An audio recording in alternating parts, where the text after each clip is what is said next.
मेरे ही साथ ऐसा क्यों होता है अंकल? छोटी थी तो माँ छोड़कर चली गई, बाप जब जिंदगी की कामयाबियों की महराज तक पहुंचे तो तन्हा छोड़कर चले गए। शौहर मिला तो ऐसा कि इसकी नजरों में मेरा वजूद ही बेमायने था।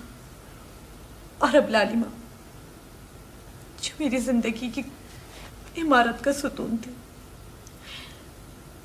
क्यों होता है अंकल मेरे ही साथ ऐसा? स्पेशल लोगों के लिए नेचर खुद ऐसे हालात फराहम करती है बेटे कि वो उनकी शख्सियत के और ताकतवर पहलू सामने आ जाते हैं। मैं स्पेशल कहाँ हूं? तूफानों की सर्द में आए हुए आशियाने को तिनका तिनका जोड़कर बनाती हूँ, जिसे वक्त फिर बिखेर देता है।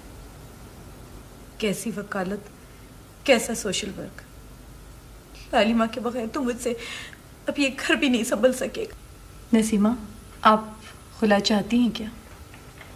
ये मुझसे पूछें जी आप। हमारी बहन में इतनी ताकत होती तो ये कभी के अपने भाइयों के घर आकर बैठ गई होती। देखिए जी, हम तीनों भाई कनाडा में, माशाल्लाह लाखों रुपए का बिजनेस है हमारा। हम अपनी बहन को पाकिस्तान के गांव में मुसीबत उठाते नहीं देख सकते। सरकारी स्कूलों में पढ़ाता है बच्चों को। नसीमा, आपका भी अपने शौहर के बारे में यही ख्याल है जो आपके भाई का है? गुजर तो बहुत मुश्किल से होती है वकील साहब, मगर मेरा शौहर इतना बुरा आदमी नहीं है। इफ्तिखार किसी तारीफ के लायक नहीं। जिद्दी झक्की 18वीं सदी का शरीफजादा रह जाके 18वीं सदी में। इकबाल साहब, मैं आपको भाई समझकर कुछ समझाना चाहती हूँ। आप अपनी बहन के लिए अच्छा नहीं कर रहे। इंसानी रिश्तों के हवाले से दुनिया का सबसे ज्यादा मकरू काम मर्द की दी हुई तलाक और औरत का मांगा हुआ खुला है। एक बसे बसाए घर का उजड़ना जमीन और आसमान दोनों पर इतना भारी हो जाता है कि फिर आसमान छत नहीं रहता और जमीन पैरों तले से खिसक जाती है। क्या अच्छी बात कही है पुराने लोगों ने कि जिस घर की दहलीज पर मर्द सरपरस्त का जूता दिखाई दे वो घर मोतबर होता है। कोई औरत, कोई माँ ये नहीं चाहती कि उसकी गृहस्थी बेतबार हो जाए। काश कि मैं आपको समझा सकती कि इंसानी घर की बेतबारी इस मुआशरे का सबसे बड़ा। अरे छीन कौन सकता है मुझसे उसे। ये और बात है कि कुछ लोग मामू जान की खानदानी शराफत का नाजायज फायदा उठाना चाहते हैं। अगर आफ्ताब भाई आप मुझे हुक्म देते तो मैं उन लोगों के हाथ पैर तोड़ देता। सर, मैंने दीवार के पीछे खड़े होकर सारी कार्रवाई अपनी आंखों से देखी है। लड़कों ने ऐसी दहशत बिठा दी उस पर कि आइंदा सारी जिंदगी इधर का रुख नहीं करेगा वो। साहब, आप हमें डायरेक्ट हुक्म देते तो हम उसकी टांगे तोड़ देते। अरे नहीं यार, इतना तो मैं भी नहीं चाहता था जितना तुम लोगों ने कर दिया है। मैं तो बस ये चाहता था कि जरा रौब जम जाए आफ्ताब प्लाजा की रोड से गुजरने वाले पर। किधर से आया, क्यों आया, क्या काम है? जानता नहीं ये आफ्ताब अनवार एमडी कंस्ट्रक्शन कंपनी वाले का एरिया है। हाँ, इस तरह से। और ये फितना, ये तो सचमुच का फितना है। एक हुक्म दो, चार हाथ आगे निकल जाता है उससे। ईमान से आफ्ताब भाई, वफादारों की तो इस जमाने में कोई इज्जत ही नहीं है। अरे एक बार आप हुक्म करो तो सही, मोटर गाड़ी के नीचे आकर जान ना दे दूं तो मेरा नाम फितना ना कहिएगा। अबे चल, बड़ा आया मोटर गाड़ी के नीचे जान देने वाला। उस दिन वो पुलिस वाले ने चालान कर दिया था तो कैसे भीगी बिल्ली की तरह से दबक के बैठ गया था अंदर। हैं? बाहर निकल के बताता ना पुलिस वाले को कि मैं कौन हूं, क्या लगता हूं तुम्हारा। अरे यार अदर, वो एक आध लाइसेंस तो दिला दो यार इंटरनेशनल। 100 लाइसेंस ले आप, मगर अख्तर के भाई के मुकदमे का क्या किया आपने? मामू जान से बात तो कर ली है मैंने, वो खुद ही आईजी साहब से बात कर लेंगे। कब तक?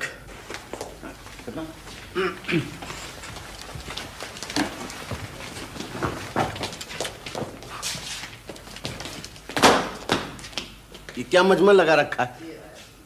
ये वर्कर है मेरे अब्बा। तो क्या कोई सियासी पार्टी बनाने का इरादा है? सियासी पार्टी जरूरत पड़ेगी तो बना भी लेंगे। तुमने दफ्तर को बाजार बना रखा है। पूरे खानदान की शराफत को नीलाम करने के लिए वो हरकतें कर रहे हो कि जिसका शरीफ आदमी तसव्वुर भी नहीं कर सकता। क्या जरूरी है कि जब भी आप दफ्तर में तशरीफ लाएं या घर में कदम रंजा फरमाएं तो इसी तरह से गरजते बरसते दाखिल हो? नफरत हो गई है मुझे तुम्हारी इन्हीं मुहज्जिब बातों से। और ये अख्तर यहां खड़ा था, ये पुलिस का मुजरिम है। मुजरिम है तो क्या हुआ? अगर मुजरिम है तो पुलिस क्यों नहीं पकड़ती उसको? तुम्हें मालूम है सारे शहर में क्या हो रहा है? जानता हूं अब्बा, जानता हूं। शहर की आबो हवा और यहाँ के मुरव्वजा तौर तरीक को समझते हुए ही अपना कारोबार चला रहा हूं। एक आप हैं कि अभी तक सन 47 और सन 50 के शहर की फजा से बाहर नहीं निकल सके। अनवार आर्केड के 200 मकीनों की गालियां सुनकर आ रहा हूं अभी मैं। अब्बा अब ये बने बनाए फरोख्त शुदा फ्लैटों के मकीनों की मिजाज परसी करना छोड़ दें। ये फ्लैटों में पानी के लिए 2 इंच की पाइपलाइन डलवाई थी तुमने? वो पानी के टैंकर वाले हैं ना, उनकी रोजी रिजक का हिसाब किताब रखते हुए डलवाई थी। आए बड़े ठेकेदार इंसानों की रोजी रिजक का हिसाब करने वाले। तुमने अनवार आर्केड के लिए किस तरह एनओसी हासिल किया था? अब्बा आप तो ये बिल्कुल बच्चों वाले सवालात करने लगे। ये क्यों हुआ, ये कैसे हुआ, किसने कर दिया, कब हो गया? क्लासरूम के अंदर जो बच्चा ज्यादा सवालात करता है ना, उससे वो टीचर भी बैर बांध लेते हैं। इन चक्करों में ना पड़ो अब्बा। जेब में जो आ रहा है माल उसका करो ख्याल। मैं लानत भेजता हूं ऐसी जेब वाले पर जिसे शराफत का पास भी ना हो। ये फलक बोस इमारतें हमारी रिवायतों और शराफतों के मकबरे में तब्दील हो जाएंगी आफ्ताब।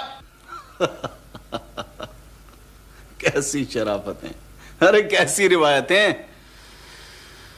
इन्हीं शराफतों और रिवायतों के कब्रिस्तान से तो ये बेसमर कीकर के बन फूटे हैं अब्बा। बकवास बंद करो। मैंने हमेशा रिवायतों और शराफतों को कारोबार पे तरजीह दी है। सीमेंट और रेती का रेशो, पौन और 1 इंच की जगह आधी इंच सरिया।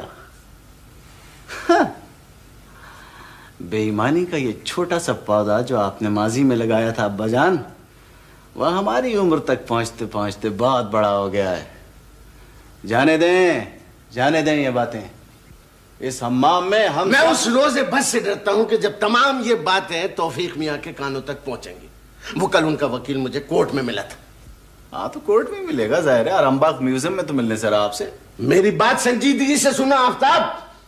वो मुईज कह रहा था कि तुम्हारी गाड़ी गुंडों के लिए इस्तेमाल होती है और वो पुलिस की निगाह में भी आ गई है तुम्हारी गाड़ी। एक तो भाई ये पुलिस की धमकी नहीं दिया करो मुझे। तुम किसी से नहीं डरते तो खुदा से तो डरा करो भाई। ऐसे कारोबार के बीच लाओ ना ईमान को, न चीन ना जापान को, समझो पाकिस्तान को। मामी हाँ, ये 3-4 दिन पहले क्या हुआ था? मुझे तो टेलीफोन पे इत्तला मिली है। आसमा भाभी, एक लड़की घर पर आ गई थी। अरे चोर। मामी, वो चोर नहीं थी। अच्छा बेटा, गलती हो गई, माफ कर दो। तो फिर डाकू हो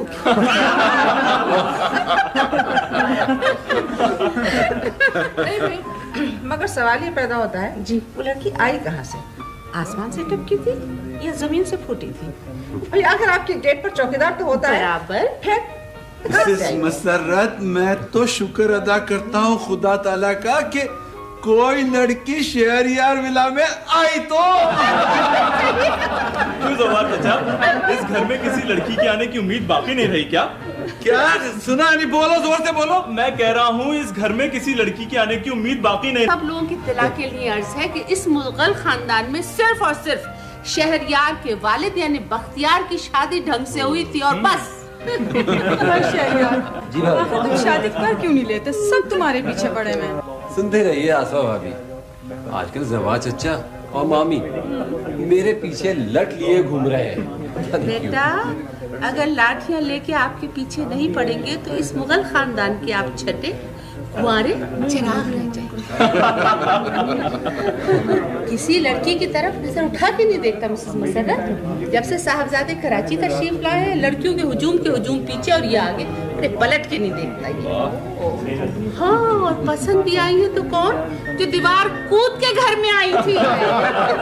अरे मामी, हाँ बेटा, आप फिक्र ही न करें, शहरयार की शादी तो मैं खुद करवाऊंगी, कोई अच्छी सी लड़की। हाँ। ये बात समझाओ ना इन बैरुल काहिल को। अरे लट लेके तो ये घूम रहे हैं आजकल मेरे सर के लिए, चाहते हैं सड़क चलती लड़की को रोक के शहरयार की शादी करो। अरे जब मैं बर्मा के महाज पे था तो नहीं, खुदा के लिए ज़बार, बर्मा का महाज 50 साल के बाद फिर खुल गया है। तुम जाओ और भर्ती हो जाओ। अरे हम मेजर है, मार के किए हमने भी। सही कह रहे हैं। सबसे बड़ा मार का तो ये है कि बर्मा की महाज के आने के बाद इन्होंने हिल के पानी तक नहीं पिया। खुर्शीद, आसफा, फरहद, आरफा जी, तुम सब लोग कान खोल के मेरी बात सुनो। मेरे शहरयार की शादी इसी साल होगी इंशाल्लाह। बिल्कुल होगी, जरूर होगी। सच बेटा? मगर उसी लड़की से। क्यों जरा सच्चा? नाकाबिल यकीन बात है। क्या? बस मेरा दिल नहीं मानता, मुझे नहीं यकीन आता कि उस लड़की ने तुम्हारी चाहत में इस घर की दीवार से छलांग लगाई।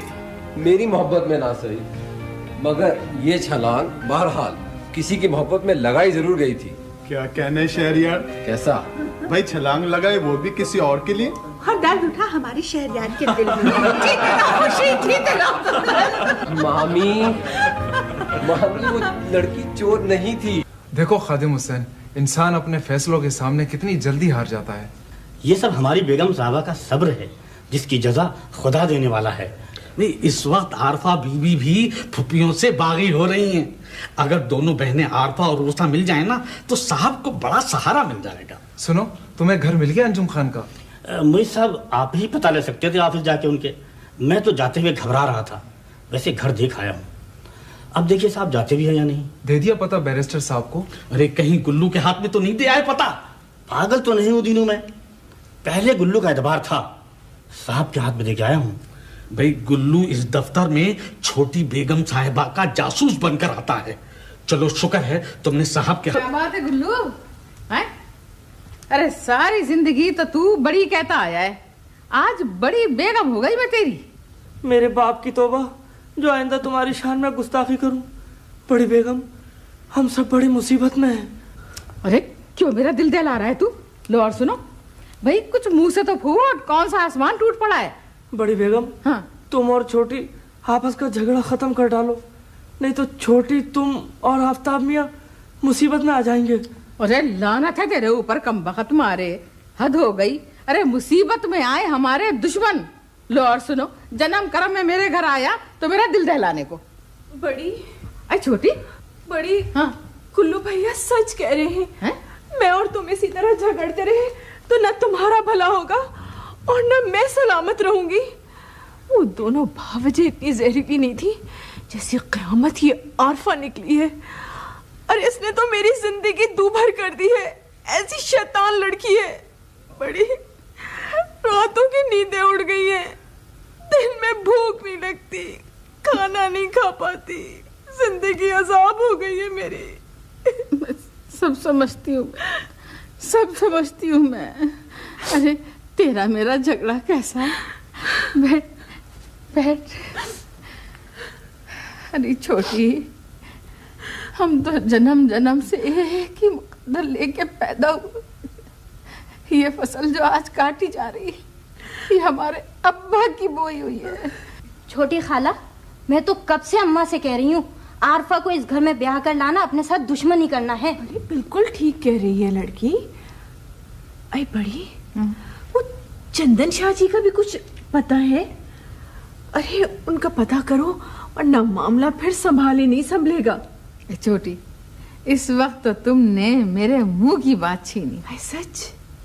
जरा बताओ तो सही, हैं? हम लोगों की बेवकूफी, हमारी अक्लों में तो पत्थर पड़ गए थे। अंजुम को घर से निकाल के ये समझे कि हमारी राह के सारे पत्थर हट गए। अच्छा ऐसा करते, अभी चलो। हाँ बस अब देर मत। माँ मैं भी चलूंगी। नहीं बेटी, तुम नहीं, भाई देखो ना, तुम्हारे मुकद्दर जागने का ताबीज मैं खुद लेकर आऊंगी। बस अब चलते हैं। माशाल्लाह माशाल्लाह, अल्लाह नजरे बद से बचाए। जब तुम दोनों मिलती हो तो आसमान से नूर बरसने लगता है। देखो ना भाई, आपस में कोई लड़ाई झगड़ा अच्छी चीज थोड़ी है।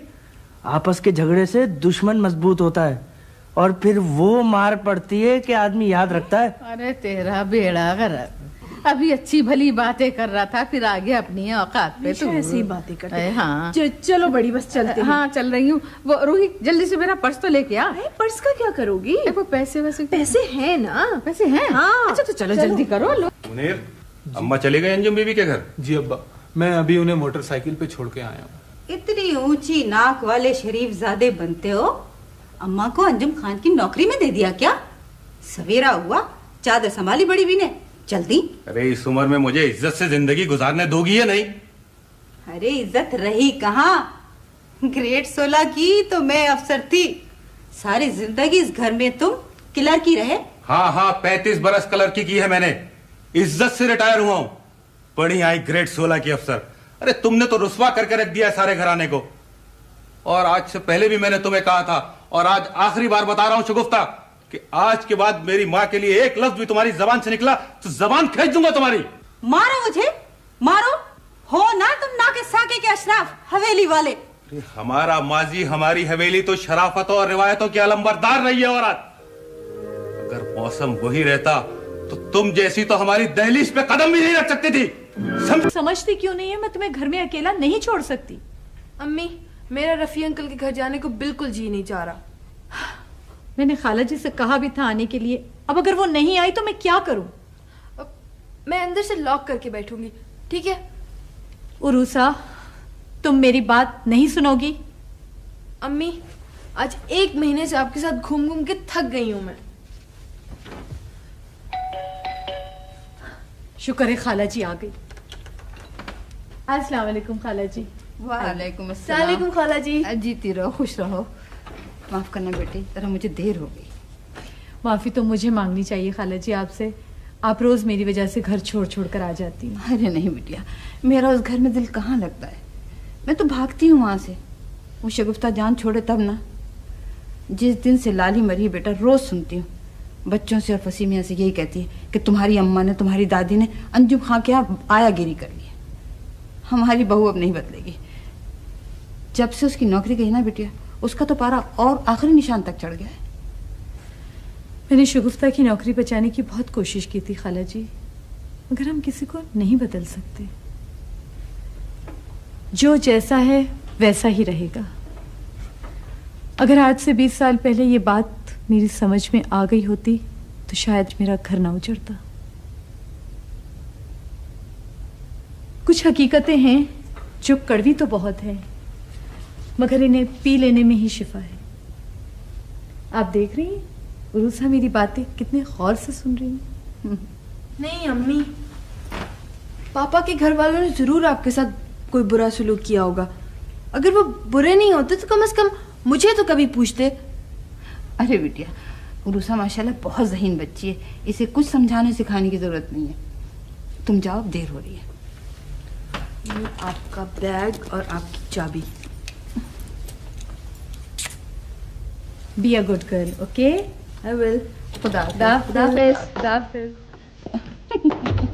इसमें 11 मकान बदले हैं अंजुम। हर मैं अपने ही घर में रहता हुआ भी थक चुका हूँ। क्या गुजरी होगी इस वक्त।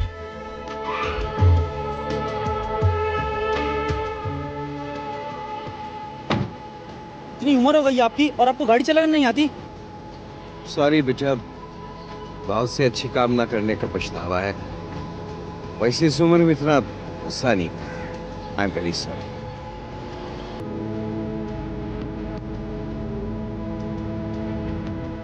मेन रोड से दाने हाथ की तीसरी गली। जब मैं पहली बार अंजुम से मिली थी ना, उस वक्त तुम 2.25 साल की थी। पापा आते थे? हाँ, एक दफा आए थे। आपने पापा को देखा है? बेटा, आधी रात को सड़क के मध्यम से रोशनी में मैंने तुम्हारे पापा को गाड़ी से उतरते तो देखा था, लेकिन नाक नक्शा समझ नहीं आया था मुझे। अम्मी तो कहती हैं कि पापा बहुत हैंडसम है। अरे बेटा, ऐसों की खूबसूरती को क्या करना, जिन्होंने तुम्हारी माँ जैसी बेमिसाल औरत की नाकदरी की है। और फिर पता है सितम तो ये कि 16 साल तक मुड़ के बेटी को पूछा भी नहीं। खाला जी, आप ही तो कहती हैं कि झगड़ा हो तो ताली दोनों हाथों से बजती है। और बेटा ये दोनों हाथ एक आदमी के भी तो हो सकते। हाँ खाला जी, खाला जी, मेरे मम्मी पापा की दोस्ती दोबारा हो सकती है? नहीं बेटा, ये मुमकिन ही नहीं है। क्यों खाला जी? इसलिए बेटा कि अल्लाह और रसूल की गवाही को झुटला के रिश्ते तोड़ने वाले सारी जिंदगी सजा काटते हैं। पर शादी में अल्लाह और रसूल गवाह कहाँ होते हैं? देखो ना, अल्लाह का कलाम पढ़कर ही तो साथ रहने का इकरार किया जाता है। हो गई ना अल्लाह की और रसूल की गवाही, है ना? पर खाला जी, अल्लाह मियाँ माफ भी तो कर देते हैं। अम्मी आ गई। अम्मी को भी चैन नहीं है। कितनी दफा खाला जी बोला है दफ्तर जाएं, काम करें, मेरी फिक्र नहीं किया करें, बट उनको तो चैन ही नहीं है। रमजान बाबा। जी बीबी जी। कौन है रमजान बाबा? बाहर कुछ साहब मिलने के लिए आई है। रमजान, उनसे बता दीजिएगा वकील साहबा घर पे नहीं है। बेगम साहब हम उसको बोले, वो बोलते कि छोटे बीबी जी से बात कर रहे हैं। भेज दो रमजान बाबा अंदर। जी अच्छा जी। अरे बेटे, ये किसको बुलवा रही हो तुम? खाला जी, वो हनीफ साहब होंगे, स्टेट एजेंट। अम्मी ने उन्हें मकान के सिलसिले में बुलाया। मैं अंदर आ सकता हूँ? अस्सलाम वालेकुम।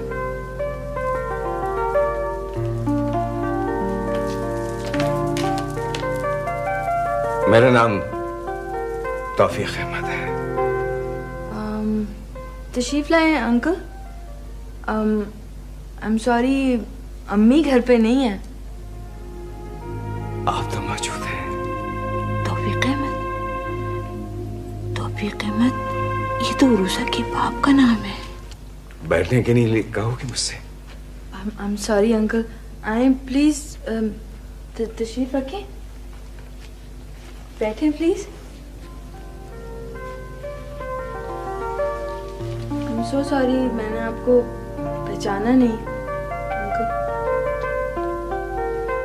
अंजुम ने इसे मेरा पूरा नाम नहीं बताया है। आप वैसे क्यों देख रहे हैं अंकल?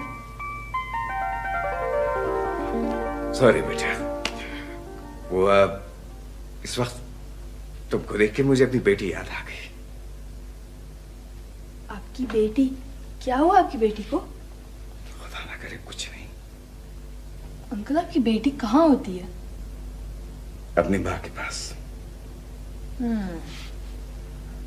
आपकी बेटी है और उसकी अम्मी आपके साथ नहीं रहते क्या? कभी कभी ऐसा भी हो जाता है। आप उनसे नाराज हैं क्या? शायद वो मुझसे बात नाराज है। बेटी कैसे नाराज हो सकती है अपने पापा से? क्यों नहीं बेटी, अगर उसकी माँ नाराज है तो अपनी बेटी से कह सकती है कि तुम्हारे पापा अच्छे आदमी नहीं है, बुरे हैं। हो ही नहीं सकता अंकल, मैं मान ही नहीं सकती।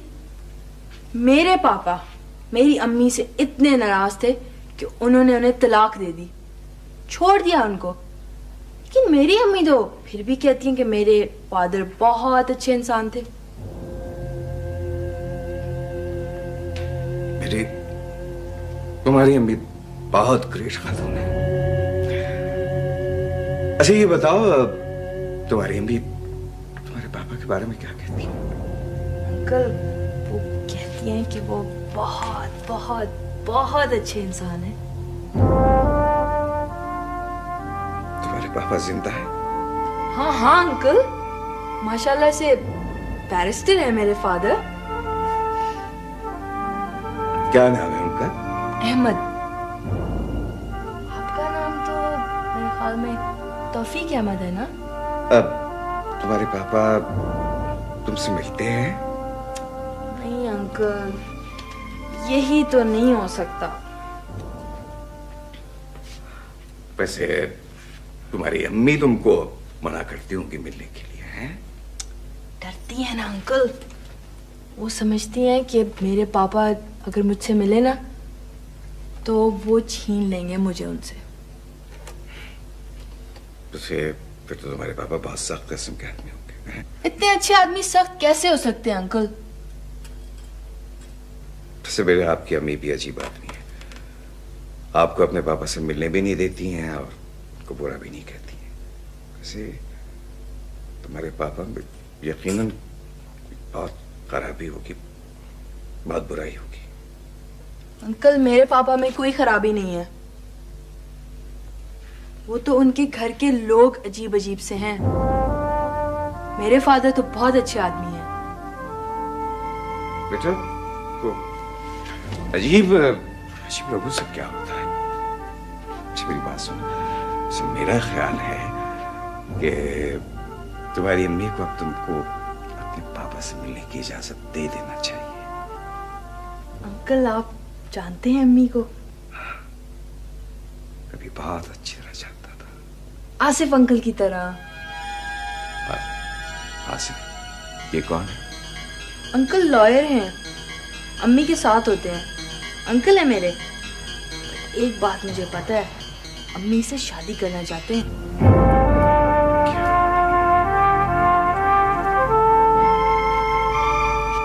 क्या कह रही है ये उरुसा? मुझे बुरा क्यों लग रहा है? Uncle I am sorry uncle, मेरे मुंह से निकल गया था वो। प्लीज प्लीज प्लीज आप अम्मी को नहीं बताना प्लीज। वो ठीक ठाक किस्म की लॉयल खातून है।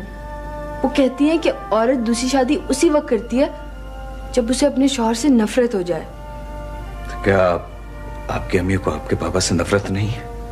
नहीं अंकल, वो तो तरस खाती है मेरे पापा पे। वो कहती है कि बहुत शरीफ इंसान है वो, लेकिन उनके घर में कुछ ऐसे लोग हैं जिन्होंने उन्हें इतना तंग करके रखा हुआ है। मेरे ख्याल में अंकल आपके घर में भी मेरे ख्याल में कोई खराब से लोग हैं। इसीलिए आपकी बेटी ना अपनी अम्मी के साथ चली गई। वैसे बेटा आपकी अम्मी कब आती हैं दफ्तर से वापस? अंकल जब से मेरी लाली माँ का इंतकाल हुआ है ना तो जल्दी घर वापस आ जाती हैं। अकेला नहीं छोड़ सकती ना मुझे वो। बहुत सारी प्रॉब्लम्स में पड़ी हुई है मेरी अम्मी। बात मेरे पापा को सोचनी चाहिए थी। पता नहीं पेरेंट्स भी कैसे कैसे होते हैं।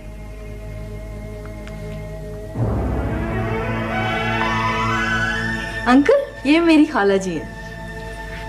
जीते रहो बेटा। कुछ चाय पानी पेश करो? प्यासा कुएं तक जाए और प्यासा ही लौट जाए। मेरे ख्याल में आज कहानी यही खत्म होगी मोहतरम खातून।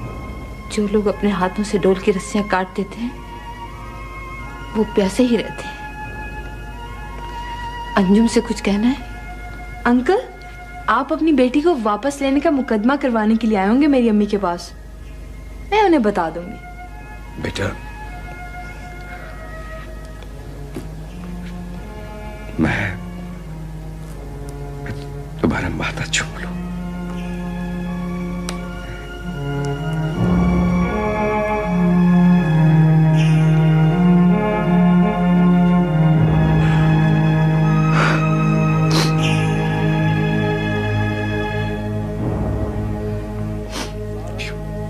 You are such a beautiful child.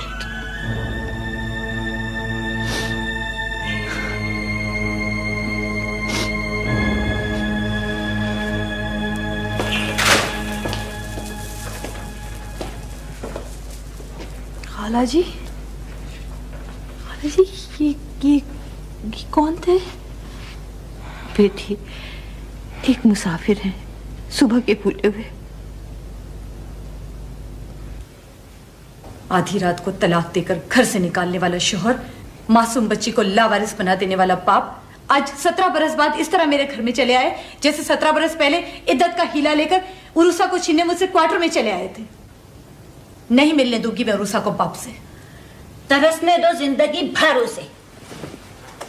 अरे अरे जो आग सर्द हो रही है तुम उसको क्यों भड़काना चाहती हो? मैं अंजुम का साथ दूंगी। आप फोन करके उन्हें ये बताएंगे कि उरूसा उनसे नहीं मिलना चाहती, और अगर उन्हें अदालत में जाना है तो जरूर चले जाएं। जा रही हूं मैं अंकल, और बहुत मुमकिन है कि मैं ये शहर ही छोड़ दूं। मुझे जलील करने की कोई हद हो गई। ताकि नजरों में पाप की तस्वीर में जो रंग मैंने भरे हैं, उन रंगों की खूबसूरती ही मेरी शिकस्त भी बन सकती है। अंजुम बेटे, बी ब्रेव। आपको तो पहचान गई होगी। नहीं। ये कैसे मुमकिन है भैया? ख्याल में भाभी, अंजुम ने अपनी बेबस ममता को तहफ्फुज देने के लिए खुरूजा को सिर्फ मेरा अधूरा नाम बताया है।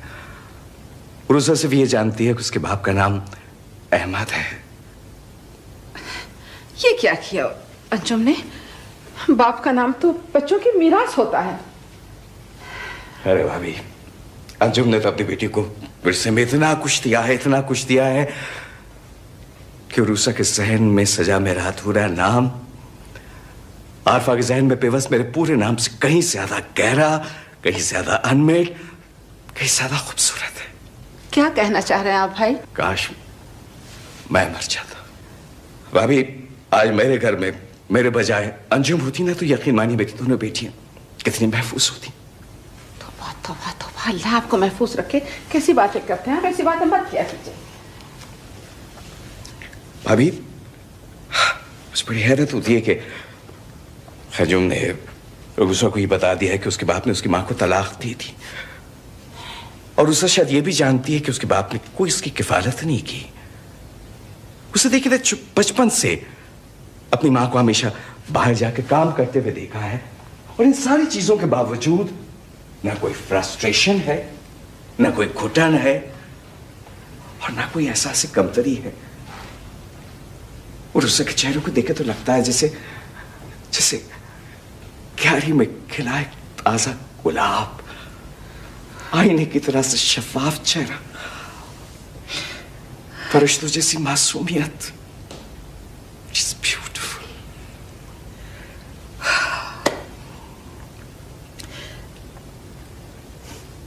भैया, इसका क्रेडिट भी अंजुम ही को जाता है। आपको पता है वो अपने बाप के खिलाफ छोटी सी भी बात सुनने को तैयार नहीं है, इतना प्रोटेक्ट करती है अपने बाप को। ऐसा कुछ खोया है मैंने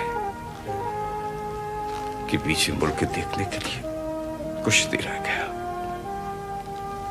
मैं खड़ा हूं ना अंकल, पीछे मुड़कर देखता हूं तो आपको अपने सरपरस्त की जगह पर पाता हूं। Thank you my son, God bless you. अरे भाभी, कोई खुशखबरी सुनाइए ना हमें कि आखिर फरद मियाँ का घर कब आबाद कर रही हैं आप? भैया देखें, इसकी परवरिश मेरी जिम्मेदारी थी, सो मैंने कर दी। अब रहा इसकी शादी ब्याह का मसला, ये फैसला इसके दादा दादी चचा ताया वगैरह करेंगे। शादी का फैसला दादा दादी चचा जी करेंगे, वो तो खैर सही है, वो बुजुर्ग है, मगर ये क्या बात हुई कि भाई शादी इसकी, तो इसकी शादी में इसकी पसंद का भी तो दाखिल होना चाहिए भाभी। हाँ भैया, होना तो चाहिए, लेकिन इसकी पसंद हमारी पहुंच से बहुत दूर। क्या बात करती है भाभी, आप मुझे बताएं, मैं भी तो देखूं कि वो कौन है जो मेरे इतने शानदार बेटे के रिश्ते को रद्द करने की जरूरत करता है। बताएं मुझे। सुनना चाहते हैं आप? हाँ हाँ साहब, सुनना चाहते हैं, वो सुन के जाएंगे वहां पे। इसकी और मेरी पसंद आरफा हो सकती